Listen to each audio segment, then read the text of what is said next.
Itu kalau sampai ngaji kitab tasawuf, itu bab bakhil itu tidak ada. Menurut kitab tasawuf, medit itu tidak ada, kikir itu tidak ada. Yang ada itu tomak. Tomak itu berharap dikasih orang lain. Sampai pernah enggak bilang kalau artis-artis di Jakarta kikir? Tidak pernah, karena kamu tidak pernah ingin diberi. Tapi kalau kamu punya pacar karena kenal tidak pernah ditraktir, oh pacar saya kikir. Karena kamu ingin diberi. Pernah enggak kamu hukumi orang lain kikir yang enggak kenal? Padahal tidak pernah memberi kamu. Apa kak? Karena kamu tidak pernah ini. Coba sekarang kamu saya tanya, ini latihan cerdas. Definisi kikir itu apa coba? Enggak pernah memberi kamu kan? Artis-artis Jakarta, tokoh-tokoh nasional pernah enggak memberi kamu? Enggak kan? Tapi enggak pernah kamu vonis kikir. Karena kamu enggak pernah tomak. Tapi pacar kamu, kok amin ditraktir terus? Atau istri kamu, atau mertua kamu, kok enggak ngasih warisan, kamu bilang kikir enggak? Sebabnya kikir betul apa karena kamu tomak, berharap? Tomak. Maka di kitab tasawuf itu enggak ada bab kikir, yang ada bab tomak. Karena asal usul menvonis orang kikir itu karena tamak. Maka jangan banyak kenal orang, nanti banyak hukum kamu. Sombong juga gitu, di tasawuf itu enggak ada bab sombong. Karena orang hukumi orang lain sombong itu karena kamu ingin dihormati. Ada orang enggak kenal, terus lewat saja enggak tanya kamu bilang sombong enggak kan? Tapi kalau kenal, oh sombong betul, kenal enggak tanya kan gitu. Jadi tasawuf itu sisi unik dari khazanah Islam. Makanya di tasawuf itu enggak ada kritik terhadap kikir. Ya tentu kikir itu buruk, pasti ya kikir itu buruk. Tapi enggak perlu dikritik. Jangan-jangan yang salah kamu. Wong kenal Pak On di PPAI terus ingin jadi sekretarisnya. Terus ingin kenal Pak Jokowi ingin jadi menterinya. Nanti kenal rektor ingin jadi pegawai. Ketika enggak diturutin bilang Pak Rektor gitu. Tapi orang lain ya Kak pernah berharap. Mungkin enggak menvonis Pak Rektor atau Pak On ini kikir, enggak kan? Berarti vonis kikir itu status orang itu apa enggak kesampaian niat kamu? Memang agak jelimet ilmu tasawuf itu, tapi itu unik. Itu bagian dari khazanah apa? Makanya Rasulullah itu sering isti'adzah minta perlindungan wa min toma'in fi ghairi matma'in. Ya Allah, saya tidak ingin berkeinginan yang tidak layak. Karena semua dunia ini dimulai dari ini. Coba kamu protes negara itu karena apa? Ingin makmur sejahtera tanpa kerja sehingga nyalakan menteri keuangan, menteri ini. Makanya kalau guyonannya ulama tasawuf gini, tak beri bocoran. Guyonannya orang tasawuf. Gini guyonannya. Anta lam tajid min nafsika kullama turid. Fa kaifa turidu min ghairika kullama turid. Kamu yang punya keinginan saja tidak bisa memenuhi apa yang kamu inginkan. Kenapa keinginan itu kamu timpakan ke orang lain untuk memenuhi kamu? Wong kamu yang punya keinginan saja tidak bisa mewujudkan. Kenapa keinginan Anda kamu timpakan, bebankan orang lain untuk memenuhi keinginan Anda? Misalnya kamu, Gus saya ini goblok, tolong pinterkan. Wong kamu yang ini saja tidak bisa. Kok menyuruh saya? Jadi kalau tiap tasawuf itu unik. Seperti kamu mencintai istri tulen, itu ingin kan dicintai istri tulen. Kamu sendiri kan nggak bisa cinta tulen, masih pelengahan sana sini. Kamu pacaran, ingin pacar kamu setia. Ternyata kamu bikin sekian alternatif. Kalau putus ini punya ini, putus ini. Tapi kamu ingin ini setia kan nggak fair.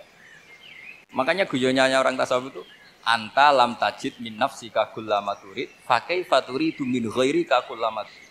Gampang tuh apalane pokoknya ratrit gitu aja gampang. Jadi kamu yang punya keinginan saja tidak bisa memenuhi. Kok orang lain disuruh memenuhi. Sehingga orang tasawuf itu malu betul. Misalnya saya kok ingin Pak On takdim sama saya itu kurang pegawaian. Kalau saya ingin ditakdimi saya menakdimi diri saya sendiri. Makanya berbahagialah orang yang ngilu terus saya ganteng sendiri ya. Saya kaya sendiri. Menunggu orang lain bilang kamu kaya itu repot. Menunggu orang lain bilang kamu hebat itu, ya sudah bilang aja, ya Allah saya hebat, ya Allah saya ganteng, ya Allah saya cantik. Daripada menunggu orang lain bilang apa? Cantik.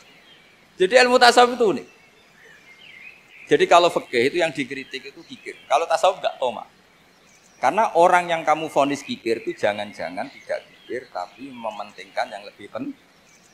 Misalnya ada teman yang tidak pernah nakdir kamu, ternyata punya ibu sakit, uangnya dianggarkan untuk ibunya yang sakit, atau anaknya sekolah, atau keluarganya masih butuh dia, sehingga sama teman dia kikir. Hakikatnya kikir apa mementingkan yang penting? Tapi kamu karena nggak pernah ditraktir menvonis kikir. Ini pelajaran. Jadi makanya yang dianteni ilmu tasawuf itu tomak, tamak kalau dalam bahasa Indonesia, bukan kikir. Karena vonis kikir itu akan disematkan orang yang tidak kesampaian hajatnya. Pokoknya bapak saya itu, keluarga kiai itu ajarannya. Yang penting jangan berharap dari orang lain. Ini Pak On saksinya, saya dulu benahin terjemah itu nggak pernah ini diperlakukan seperti itu. Ya ngaji aja. Karena pikirannya keluarga kiai itu sederhana. Kalau ngamal ya ngamal saja. Ngamal itu heroik. Makanya buyut-buyut kita semua ini kan pahlawan semua. Membela negara Indonesia jadi merdeka. Ya nggak pernah kebayang jadi presiden, menteri. Tapi sekarang nggak, ngamal sedikit saja harus jadi menteri jadi.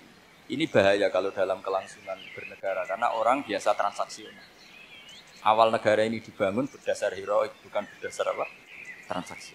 Jadi sekarang orang akan membiasakan itu apa-apa itu transaksi. Nah, ini tidak bagus untuk kelangsungan bernegara.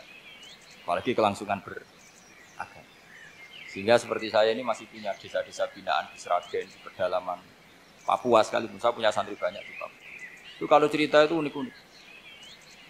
Itu mau Jumatan, itu enggak ada orang 40. Sudah datang setengah 12, itu datangnya 3 jam. Di situ mau ketemu santri 3. Semua, karena ya akhirnya mereka tanya gini, Pak.